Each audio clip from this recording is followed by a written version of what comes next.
Good afternoon or nighttime or morning, wherever you guys are joining us from. I'm excited to lead this conversation with a few people, some of my favorite people in the accounting industry that I've had the chance and pleasure to meet and compart with and share time with. We have some stalwarts in the industry that I want to present to you. And this is just going along the theme that we've had before with Contabi Alliance in terms of highlighting and creating a platform from some Latinos and Latinas out there that are having some success within the industry, more specifically within tech and accounting. So I'm pretty excited to have you join us and be with us today. Thank you all for making it and making this happen.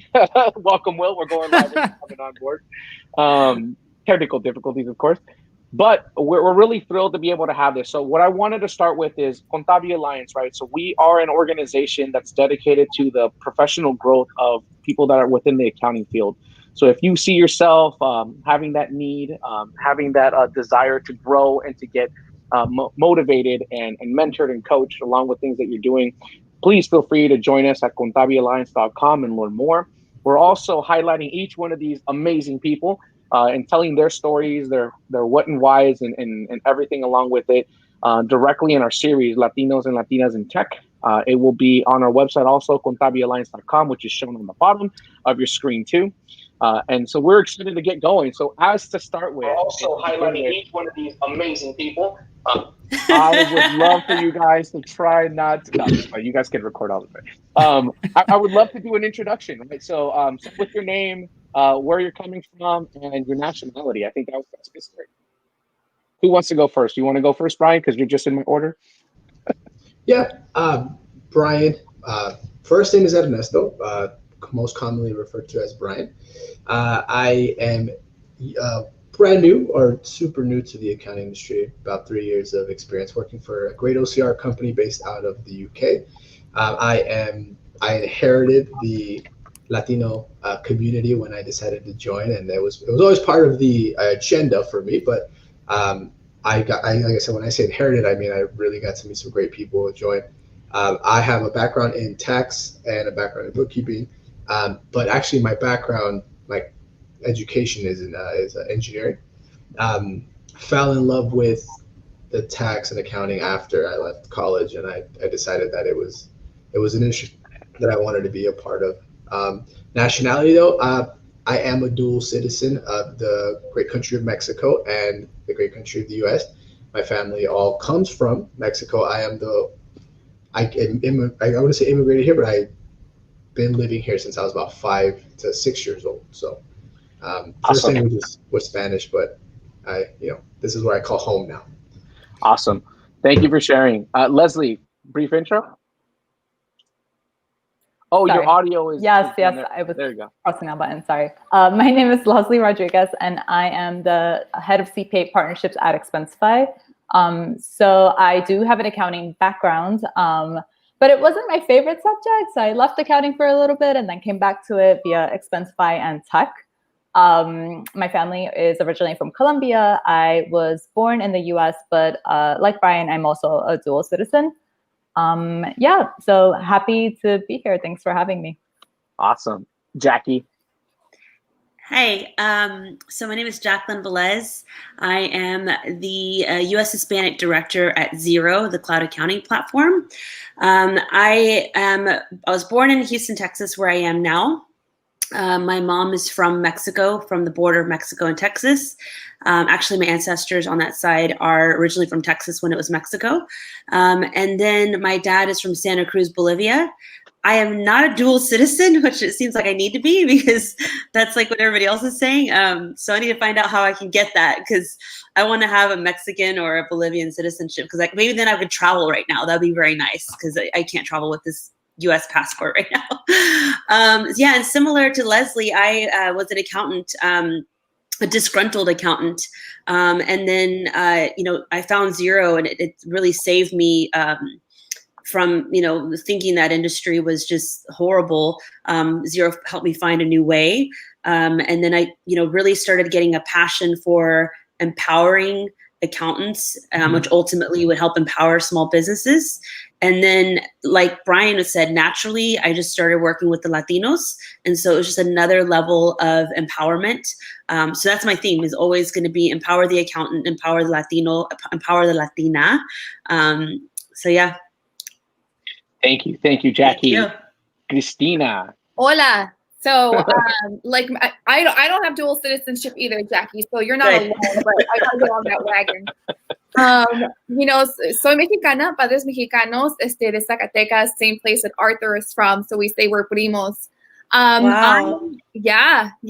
So I work with Paychecks. I've been with the company for 10 years, and I am currently the sales strategy manager for the multicultural division on the West. So Texas and west of that.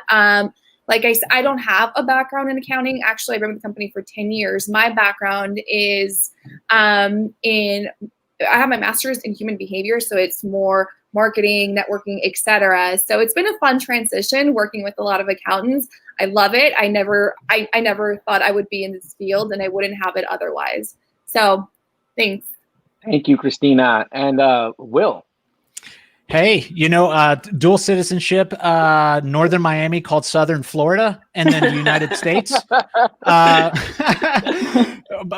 my background's actually both Puerto Rican and Mexican. So I'm a Mexarican. What is that? Puerto Mexican? Oh, you're kind of like me. You're half and half. Boricua. I feel more Boricua than Mexican. My mom was born on the border of Mexico and Texas in Chihuahua.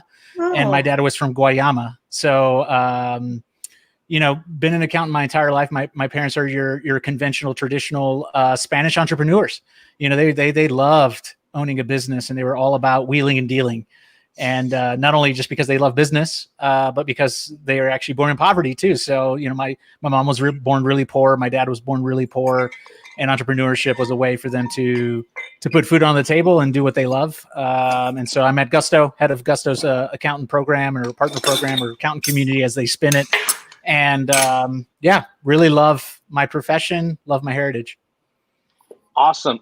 So as you guys can tell, we have a good mix of all these different cultures and experiences. But one thing that I think unifies us and really puts us together and bonds us is all of us, from me speaking and knowing you guys personally, is that you guys are always striving to help everybody out, no matter where we're from. So this whole conversation about Unidos Avanzando is about how we individually and as a collective group have made decisions and proactively made choices to help everybody else out, no matter where we're from, right? So taking away that title or that brand where we're from, what company we're working with is important at many times. And I'd love to hear you guys' thoughts as we think about this. What are some of the things that you guys have been able to do within your work environments and professionally to continue to help and support your fellow Latinos or communities out there? And what are some of the challenges that you faced? You guys can go in whatever order you'd like. I'll go. One of the things that I've done, just because, with my story and feeling like there were not knowing where my career would go when I was unhappy as an accountant, I try to mentor, especially younger Latinas, and try to give them, a little bit of my background and my story and how, I basically, didn't really expect to do what I do nowadays because I didn't even know it was an option, so to let them know that there's options out there and to help empower them too, because a lot of women, a lot of Latinos, we just put our heads down and work, and just to get them to, be, use their voice and be very vocal and say, hey, I'm here and I'm performing and I need to be recognized for what I'm doing. Because that was some of the challenges that I had, was just to be a little bit more assertive and to kind of step into my own and say, okay, I can do this. I'm not, I'm not only, an accountant. I'm not only, I can learn new skill sets and I can actually help others with what I know. That's awesome, Jackie. I'll go next. Can you hear me? Yes. Yes. Okay, great. So I think for me, a big challenge that has always arose in any work environment that I've ever had is that I've always been the only person of color or Latina that walks into a workspace. I don't know what it is about the accounting field that I always feel first like a woman, then like a person of color, then like a Latina. But I've been really lucky and fortunate that Expensify, we have a solid group of people that speak very fluent Spanish. And so I think one of the things that I like doing is showcasing the fact that there is this other, right? And over Slack, I love responding to just simple phrases in Spanish. And it kind of forces my colleagues to acknowledge the fact that I am, you know, a woman of color and I'm Hispanic and I have this whole other identity. And I think that that's a really big step, recognizing the other, recognizing the color first, to then be able to push forward with more initiatives of like, okay, how do we actually approach recruiting more people of color? How do we even think of our colleagues in this way? Which is something that I think is a big movement that's happening right now, especially with BLM. So I'm really happy to say that Expensify has been really good about that. Awesome.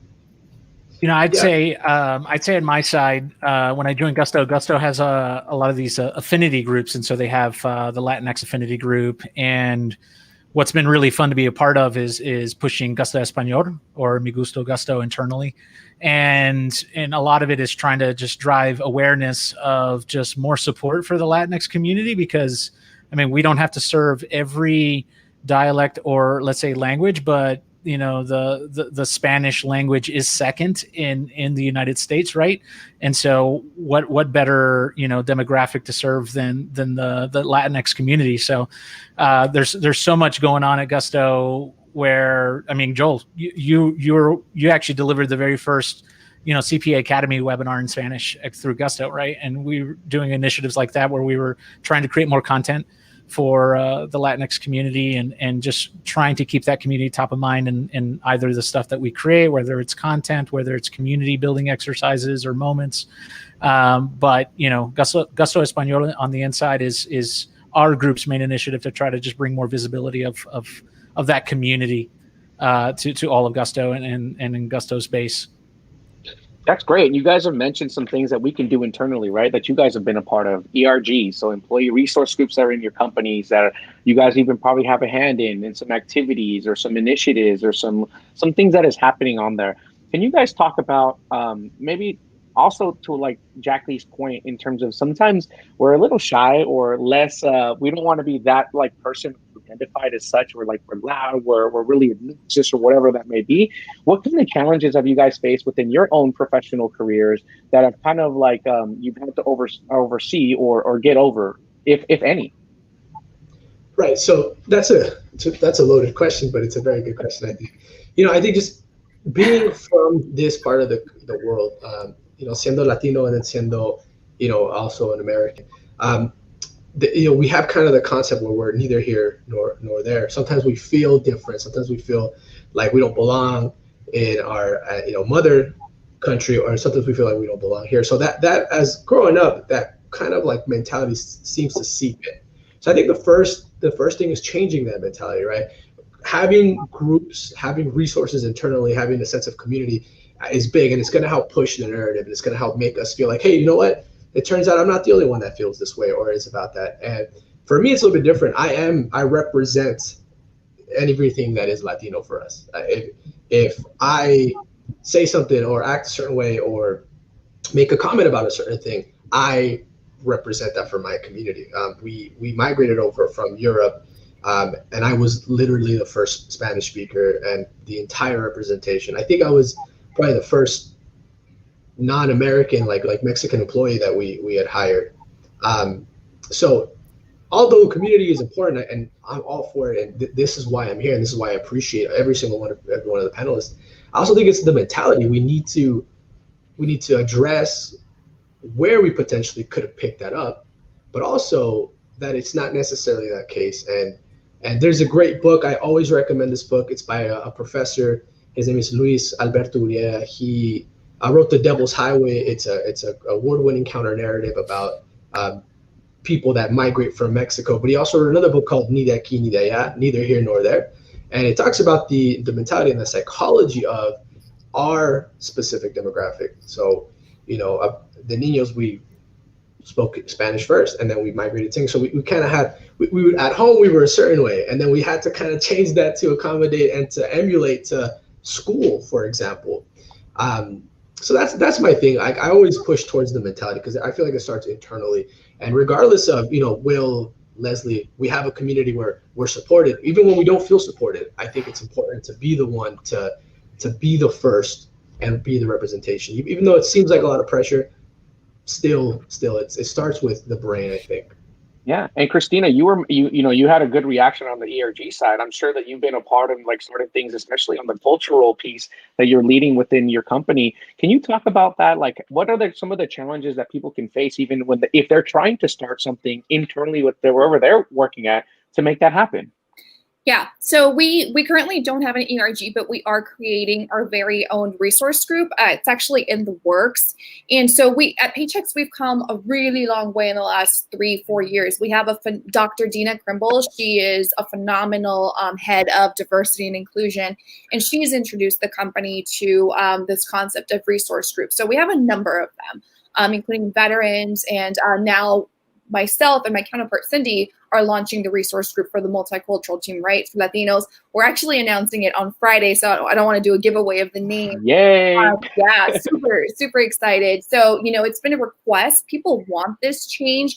And I feel, the challenge is people are still afraid to belong to a group, right? That fear of like inclusion or not including someone. So, it's important to make sure that everyone can identify with something. So these resource groups, these, ERGs, they have to be inclusive of all. That's one thing I have found. People are a little, afraid to say, I belong to this group for that fear of inclusion versus exclusion, right? So it's not black and white. It has to be very inviting, and it's more of a community. So that's what I've seen, a little bit of hesitation, including with like, some of the executives and people at the, higher positions where it's like, we have to make sure that everyone feels a sense of belonging. And what I love about this group in particular is that I think that I can personally say each one of you are collaborative, are united, and are willing to share, and always are willing to help no matter where we are, no matter what company we're working with. And I think that's what we're hoping to strive as a company in Contabi, to make sure that we can continue to foster members and within our accounting profession that has that heart of giving or that initiative of giving. So with that in mind, Jackie, what are some of the things that you've been able to obtain in terms of your propio avance, right, within your profession, due to the unification and to like your representation of who you are as a person, right? How has that helped you in your advancement? Yeah, I mean, I think that it goes back to what Brian was saying about, not being Latina enough sometimes, but then not being American enough. That was a little bit difficult to navigate growing up, and I'm still navigating that.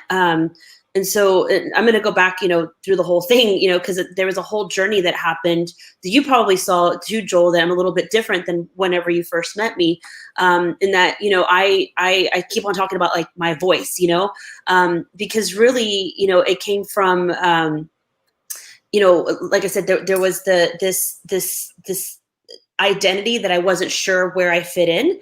And as going through my career at Xero and growing up in my career, I had to do a lot of like internal work outside of my career to find my own voice, which it goes back to, in school as a child, like, I spoke English because I was forced to, but they tried to put me in ESL. But then I go with family members and they make fun of my Spanish. Could be like, oh, no hablas español bien. And it's like, so you get very, very insecure. So I kind of held that for a long time in my life. And so, it's not just that, it's other things too. And being a woman too, and just like not looking like, I was born in the mid 80s. And so, a woman beauty was, not this, now it's this, which is great, but at that time it wasn't. And so, I had a lot of insecurities that I had to go over. And as I got over some of that, I started growing in my career. I started becoming more confident and being more honest about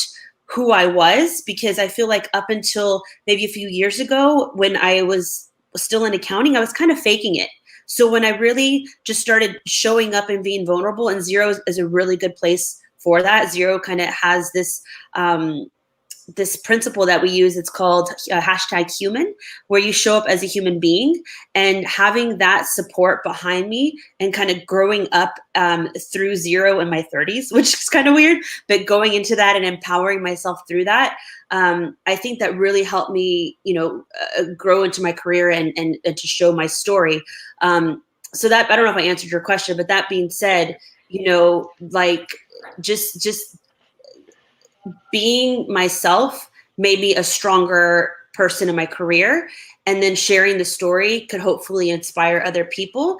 And then also understanding how my story is helping the community that I'm building, because in Zero, we've started this Hispanic community where we're doing these happy hours, these events and things like that, to be able to just share these stories and know that, okay, there's more people that were like me, who actually might be insecure in a different way. They're insecure about knowing about the software, or knowing about accounting, or their knowledge. And so really giving them the empowerment through technology, education, and then just the cultural understanding that's, the ser humano, and to have that human touch.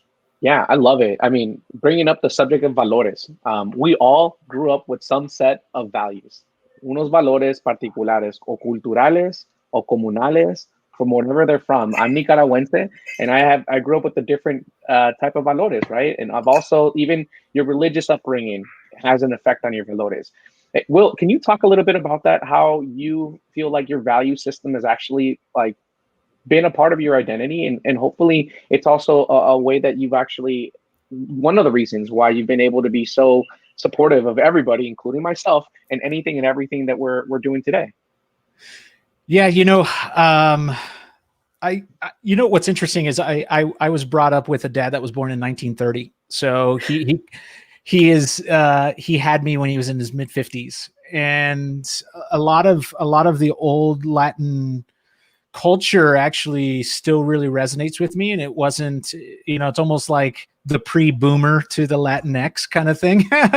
And a lot of the values that, my mom and my dad taught me were just really hard work, and earning your place regardless of let's say your heritage or your background, and just, trying your best to always up level yourself in your career, because your fate is in your hands. And I think that was where I think a lot of my uncles and aunts in Mexico and Puerto Rico really landed, because they had to really work hard for what they had, right? It wasn't given to them.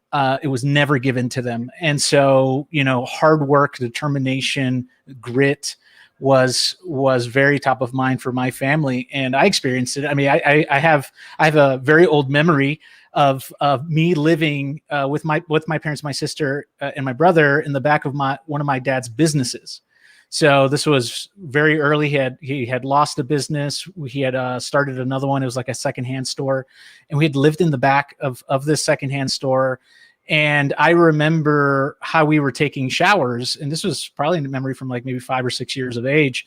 My mom would boil water on the stove. She would put the boiled water in a 5-gallon bucket of water, and my dad had put like a shower over a drain, and we would take this cup of water and we would give ourselves a bath with the 5-gallon bucket of water over a drain. Now, I was born in 1983. Like, you think, wow, like, does that even exist? Yeah, it existed in my childhood. And so I think just hard work and determination, which comes from, I think, just a lot of our heritage and and Latinx heritage really is so critical and pivotal to who we are as a culture, which makes a lot of sense as to why a lot of us are so entrepreneurial, right? We're just hard workers. We love business. We love the hunt, regardless of where we're at in life. And we just try to make ourselves better. Thank you. And Leslie, I mean, how do you think your values have shaped it? I mean, I know I thought Will was much older than me. It turns out we're born the same year. That's crazy. A little wild off of that. But Leslie, that's not a compliment, I don't think. There's a lot of love going around right now. Bro, you're old. You're old. I'm there with you, brother. I'm there with you. Shade thrown. But when I think of mis valores, or like my values, my parents, very similar to Will, come from very, very humble background. Like, my mom comes from like a potato farm, a subsistence farm, and I still have uncles and aunts that do that today. Like I can go back to Colombia and be back in the 1930s, right? And you know, with a lot of grit and a lot of luck, my parents wound up in New York, and then they decided to have an American daughter and then an American son. And so I am the product of these two parents that happen to have the luck and the determination to, you know, leave their little towns in Colombia to a new life where they knew no one and not even the language, right? And I don't know if my parents had the academic education to teach me the things that I needed to know. And I think just through osmosis, just seeing their example of how everything was, we have to save money for this, or we have to work hard, or everything just happens, and they fit their lives around what they've projected for themselves and for their children.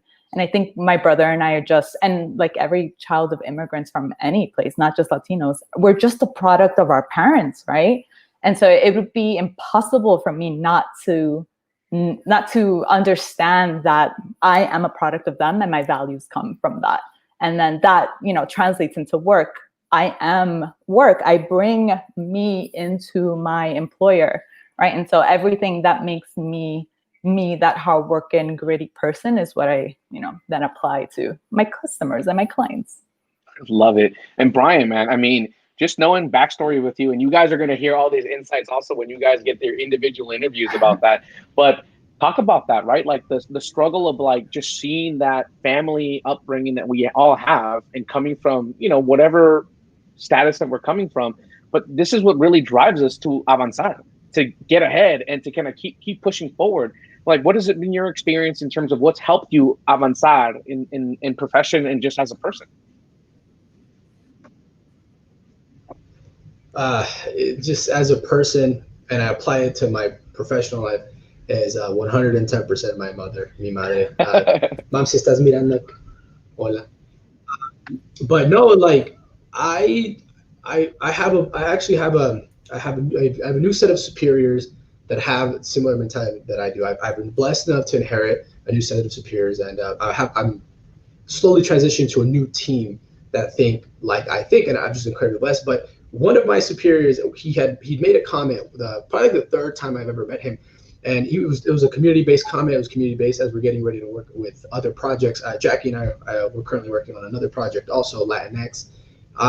But he did mention something, and they said, you know what, like we need to sow seeds for our kids. We need to sow seeds for the future. And it's like the reason, and he said this, the reason why I'm so particular about it is because my mom still cleans toilets. Like my mom still cleans houses. My mom's 60-something, and she still works.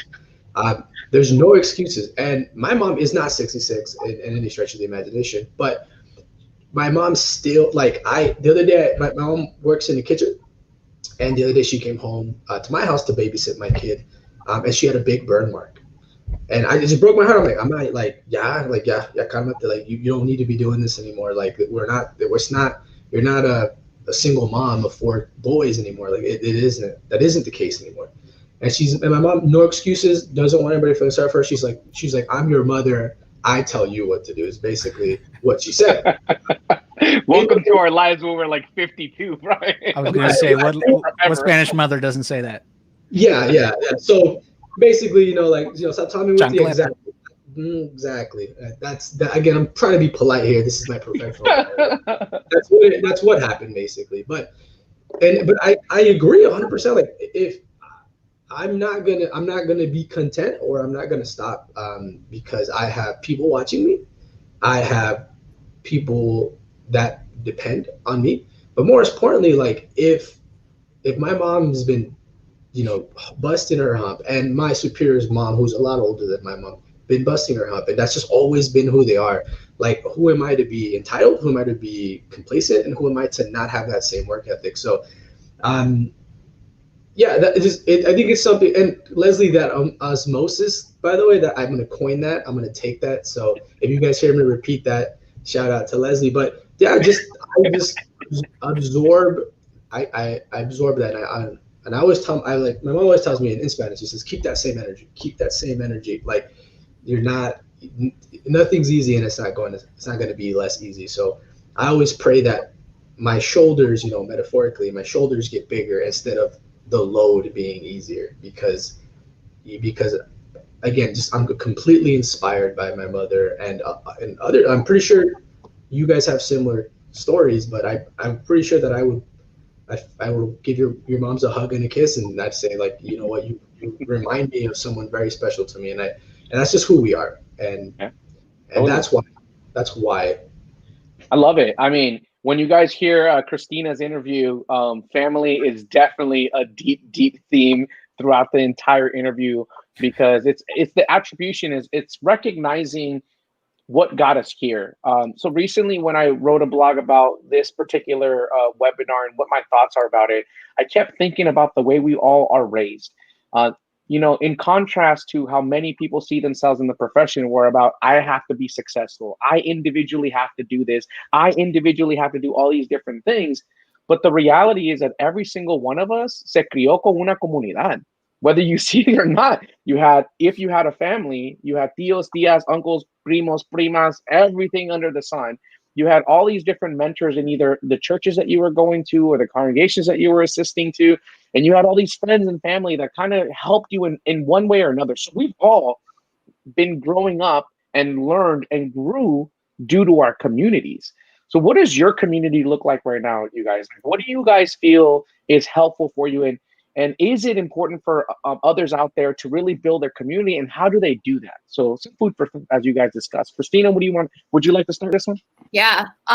My community, and you nailed it, right? It's still at home. That's where it starts. It's my parents. It's so funny. My mom came over the other day. She's like, necesito que me enseñes a usar ese cosa, Zoom. Like, she's like, I need to learn cómo hacer el Zoom. I'm like, okay, you got it. But like to Brian's point is, like, there's no excuses. My 60-something-year-old mom is here learning how to use Zoom. Like, come on. You know what I mean? Like, that's how we were raised. Like, back then it was esto, lo otro. And we see that. We pick it up. It's in our blood. And going back to the community. So that's still my community, right? Like, my mom, she was sitting here on Zoom. That's still what pushes me every day, right? I have my community at home. That's my drive. But then at work, there's a group of us that I couldn't survive without. Just right before this call, I called my counterpart. We had a meltdown. She's like, that call was horrible, Christina. You did X, Y, and Z. I was like, well, you did this, right? So that's what we do. We build each other up. She's Latina, and we have that extra level of comfort to be able to call each other out. But it's all for our growth, right? It's all in benefit para que las dos creamos juntas, vernos bien juntas y ayudar a la compañía. There's that common goal. So my community is village. Starts at home to, like, at work, to my friends. And I think as Latinos, we need that community. We grew up with that. So, there's friends that I have, and they live in Denver, and their parents are still here, and, they're Anglo, and they're just like, yeah, I called my mom last Sunday. She's great. I'm like, last Sunday, girl? Like, I talked to my mom 5 times today, like, I was like, what are you having for breakfast? Like, that's my community. I need it all day, every day. Everyone's laughing because we all do, right? Like, my mom's texting me right now. She's like, contéstame. So yeah. That's my community. That's my driver. I need that. Exactly. That's what I was going to say. That's my motivation. Yeah. They like, I'm a Leo, my astrological sign. Oh, you are. There you go. Ooh, yeah. No wonder we're so much alike. But lions have their pride. And I thought pride was like orgullo, but no, pride, like their group, their pack. And it's like everything they do is for their pack. And I've never identified so much with something. It's like everything is like your pride, and it's everything to you. Like there's no other driver and then it goes back to the values too, is that having those family values and keeping you grounded. It's such a big part of being Latino and what drives us to, do what we're doing every day. Because I think deep down, I want to, make my parents proud, make my family proud. And, Brian, what you were saying about your mom, like my mom retired and she still works. And I'm like, why are like 13-hour days? Like, why are you retired? Like, I thought you retired. Like, why can't you stop? So that's something that, it's a very good thing that Latinos, we get it done. We find a way. We have this hard work ethic that we got from our parents.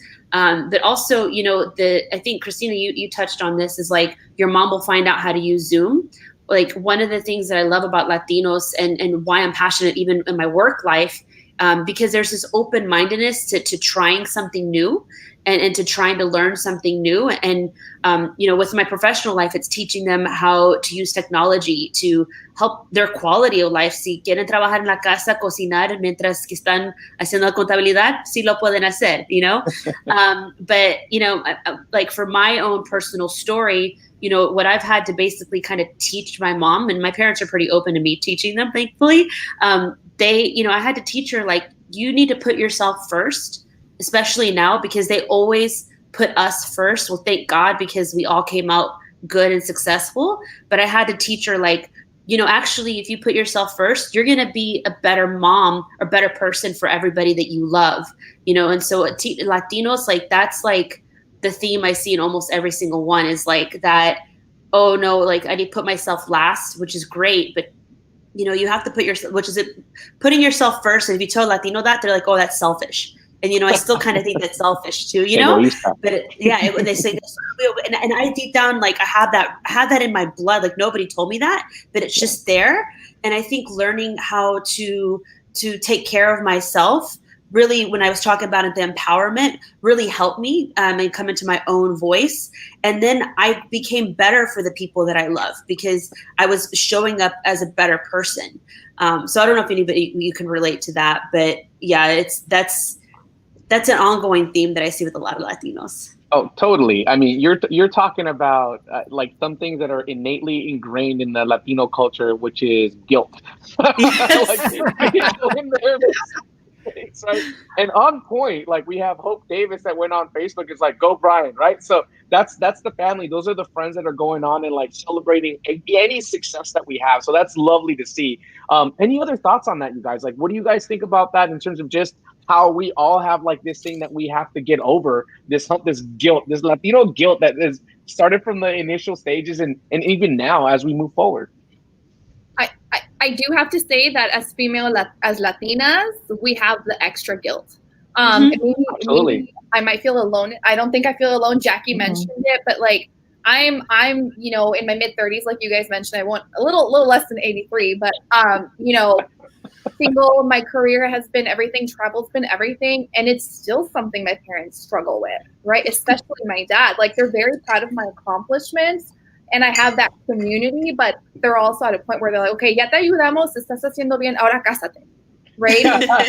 No doubt. Like I'll see comments from Christina's sister and mom, like on everything, be like, "It's amazing we said." I was like, "What? Like, where did that come from?"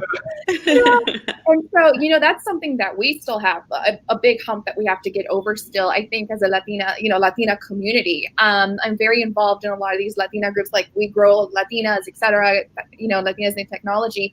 And it's a common denominator. We're still very much going through that. So that's an extra challenge that we face daily, right? Yeah. So I think that as much as our families support us, it's also a challenge for them to see that, we put our careers first, we put our lives first, because that's a decision we're making. So it's something that, I feel we still have to do work on with our parents and challenge them to see that side of our life and those choices. Oh my God, I could not agree more. I had to have this really uncomfortable conversation with my parents. I'm also, I was born in 86, so mid-30s, I guess, and about children and marriage. And I think my parents just feel like I'm very American and progressive. I'm like, guys, like, I don't know if this is for me. Like, I don't know if I want these things. And thank God my dad is a little bit more progressive. He's like, I can see it. Like, it's okay. It's not a problem. But the fact that I even have to have that conversation, right, is already a thing, a hurdle. But what I was going to add to this is not only do we have this hurdle of the expectations of being mothers and wives, but I don't know if it's just because I'm from the Bronx, but at work, I have to get over the hurdle of being like the stereotypical Latina, like in your face. And that's a big, big hurdle for me because I feel like I can't be as vocal or as passionate about something because I'm going to get hit with this. Oh, she's just from the Bronx. Right. That's accurate, though. That's an accurate statement from the Bronx. They don't play out there. So I think that there are many, many hurdles that we as Latinos, as people of color, have to go through. But I think women have very unique hurdles that we have to get through. And just to like bring it full circle, the thing that gets me through this is my community, right? The thing that gets me through this is being able to have that very open conversation with my parents and say, you know what? I don't know, guys, this is not what you thought it would be. Like, I know you guys had manual work, but office work just as tough. Yeah, and I think it's a different set of expectations. That's for sure. That's for sure. And I think as a young man, I remember. So I spent time in Tijuana when I was younger, and I remember for us, Julio Cesar Chavez, when I was like 4 or 5 years old, he was like 96-0 at the time. Like, and so Julio Cesar Chavez for us was kind of like just freaking idol. We worshiped the guy. So I remember being right, the boxer, just so everybody is understanding, like a boxer. Yeah, the boxer, 96-0, one of the goats, one of the greats.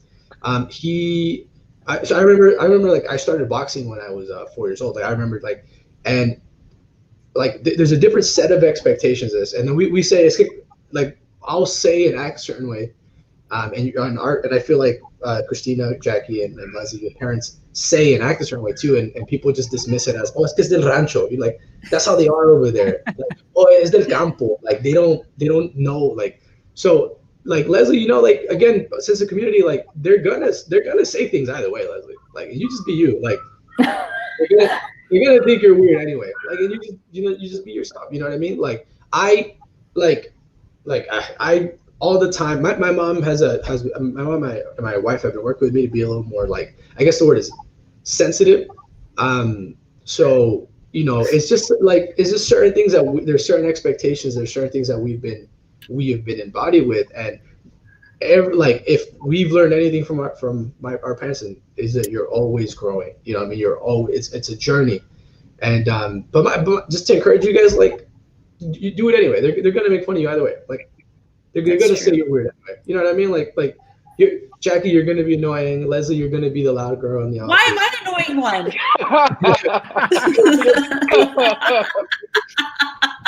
I'm staying out of that brother sister quarrel right there. I'm gonna mute both of you.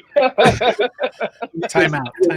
Hey, you need like a chancleta, bro. You just boom, hit him on the Again, back to the sensitive. I gotta work on that. But I'm gonna say it anyway, guys. Just just be yourself and keep that mentality, Leslie. Yeah, I'll be my annoying self. That's fine. I'll try to be passionately vocal in a professional way as much as possible. Yeah, but women get that anyway, Latino or not. Like to get be called the B word and stuff. It's so annoying. But like Brian said, it's just like they're gonna say it anyway. So like just do you.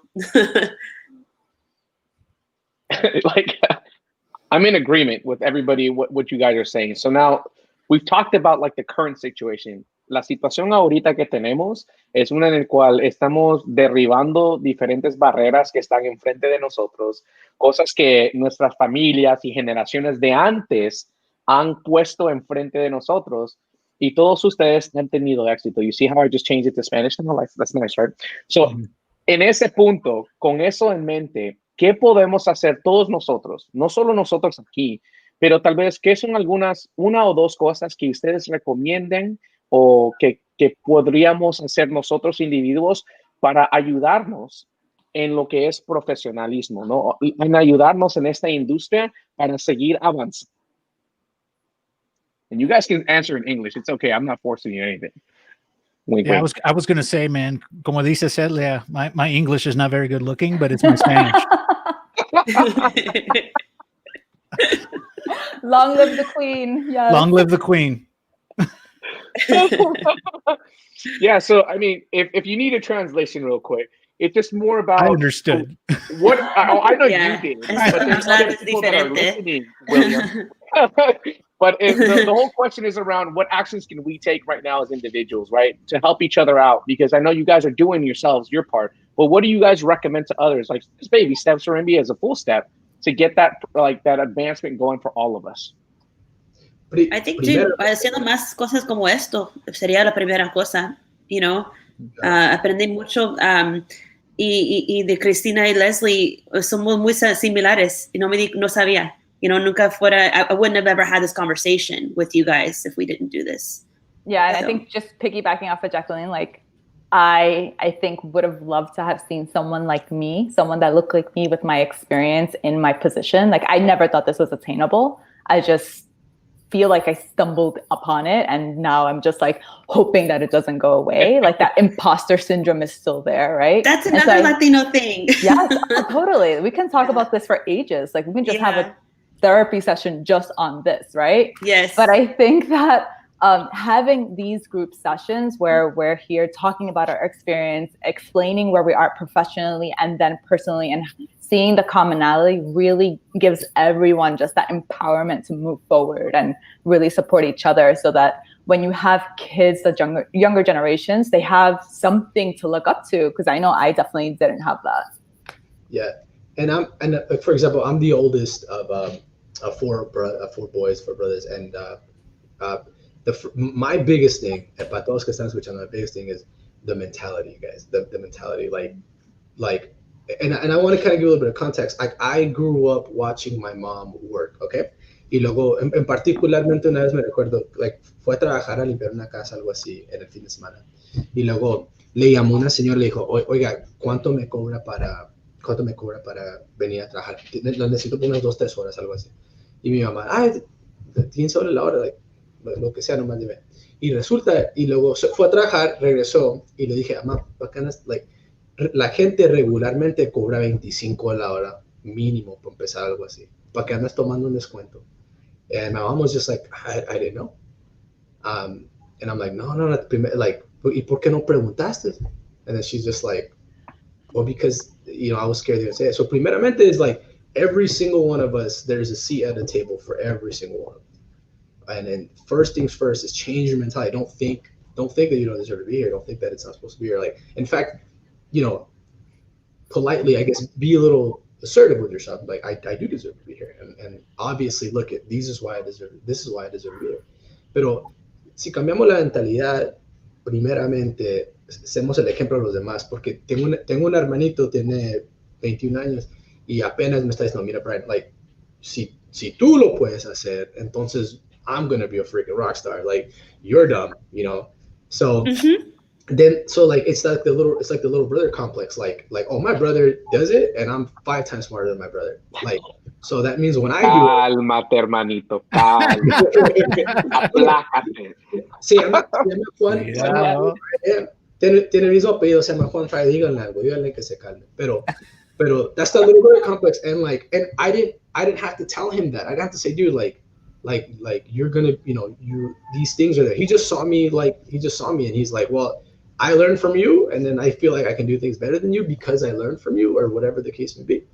But if I wouldn't, like, when I saw my mom do that, and then I saw because when I started college, I'm like the first generation college. I remember having like anxiety attacks going to school. Like, I felt like I didn't belong. I felt like I was gonna fail. So I had a really hard time in college. I was having a really hard time, and I just didn't feel comfortable. And what I had to do was I had to lean on faith, but I also had to change my mind. Like, I had to change the fact. And now, not even a generation later, because I have 2 kids that are going to be watching me. Not even a generation later, someone that's 6 years younger than me feels like they're going to be just as or more successful because of the fact that I just changed the way I thought about things. What's interesting, at least for my background, my parents were very, very old school Latino and Latinas. I mean, they were, my dad used to tell me when I was little, if I had graduated from school, I would have been president, and my dad in particular taught me that my heritage and my skin color were never blockers to my success, but it was my hard work, and that Latinos and Latinas had actually the upper hand in it. We were very hardworking. We had the work ethic, and all we needed to do was apply ourselves. And so, my parents were my mom especially, were immigrants into this country, looking at America as like one of the greatest places for them to become whatever they wanted, because it was based on their determination and their hard work that they saw themselves as successful, regardless of where they stood, regardless of what they looked like. And that was, I think, a lot of the old school Latino and Latina generation, which was, you know, like I said, my dad was born in 1930, very, very different mentality, the way he looked at our society, the way he looked at his life, the way he looked at opportunity, the way he looked at hard work. And for me, growing up in the midst of that, I felt very empowered that I personally didn't feel like a system was against me, but I felt like, man, I have the upper hand work-wise, you know, like I'm very hardworking. I see my parents working really hard. You know, my parents are killing themselves. I grew up in poverty. They grew up in poverty.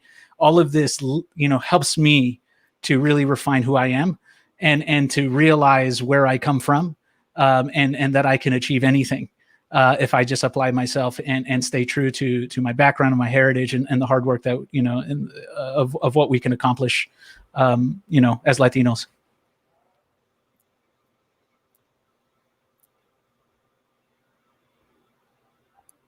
You're muted, bro. You're muted. I thought you were signing already. I was like, yeah. End of the show. He's still muted. You're still muted, Joel. So even when I unmute myself, you guys can hear me. I can't actually hear you guys, but I'm assuming I'm trying to read lips. But I heard some of what you were saying. So continuing on that theme, with that you guys have in mind, I'd love to hear more ways that you feel that other people can get involved or continue to help their like fellow Latino or Latina out there to in positions that you guys are in right now. Like what's the one thing that you would recommend to them that they could do besides reach out to me directly and get a one-on-one? What other things can you recommend? You took my answer, because that's what I would do. If I could go back, I wish I had the confidence. Brian talked about him being the oldest of four. I'm the oldest of one. I didn't have anyone else to look up to, right? So if I could go back, I wish I could have picked like 5 people and asked them to be my mentors. I didn't have a mentorship assignment until I was in college, which was great. But if I had had one in high school, I would have gone a whole different direction, possibly, right? And it would have given me so much more confidence to see another female or male that looked like me. I went to USC, right? So you don't see too many Latinos there. And this was some years back. So I wish I had someone that I identified with. I could have helped guide me, and I could have, grown from their success, from their example. So, and I don't know anyone that would turn down a mentorship assignment. So if there's someone out there, if that person is someone you look up to, they're not going to say no to being your mentor. And that's, you can grow together, and that mentor is also going to benefit a lot, because now they have, this expectation from someone else to do well. So I think a mentorship assignment is key. Yeah, and I'm going to add to that something maybe a little more controversial, but that person doesn't necessarily have to look like you. You just have to see something in them that you aspire to, right? Because I feel like sometimes we get so hung up on like, does this person understand me? And sometimes you have to get past that to see where you want to be, right? Everyone has such different experiences, and that person is going to be able to explain something to you in a different way simply because they are different to you, right? Mm-hmm. And especially if we're coming into a space where there's so few of us, we can't wait to rely on each other to mentor each other. Find something that you see in someone that you aspire to and talk to that person. That's actually, to go off of that, having a mentor is really good, and that's really good advice, because if you don't, one of my problems was exactly that. Like, I didn't have one person I wanted to be like. Unfortunately, I didn't ask anybody to mentor me, but I picked up things from different people, because I think I started to realize that, I'm my own person. So you can have a mentor as much as you want, but, know that you, somewhere within you can actually figure things out yourself. Having those ideas, yes, are good, but also knowing that you have your own personal brand, you have your own personal way that you see things and your own personal value. There's a lot of weight in that only you can provide. So yeah, I think we're getting close to wrapping up. I think Brian or Will was going to say something. No, besides drop the mic, go for it. It's a very good point. Like my 2 mentors, they didn't look like me. Absolutely did not look like me, but unbelievably not. We have shared so much in common. I think they were both like from Irish backgrounds. So they definitely, guys, didn't look like me, believe me. But because of the fact that, we share some cultural similarities, I was able just to follow them around with a pencil and pen and just pound them until they just gave in. Eventually they just gave in and decided, fine, you know what, we're going to mentor you and we're going to teach you what we know. So I learned I spent 4 years as an assistant, managing a business. I was the assistant to the president. I was like, hey man, I'm here for you to teach me. If you're not teaching me anything, then I need you to tell me. And so I learned how to manage a business from the ground up. Like we literally built like a building. When we literally built a business, guys, literally. And then all metaphorically. And then now currently where I'm at, and then I'm like 5 minutes away from bugging Jackie to be my mentor also. So we'll see how that works out for me. But I'm annoying.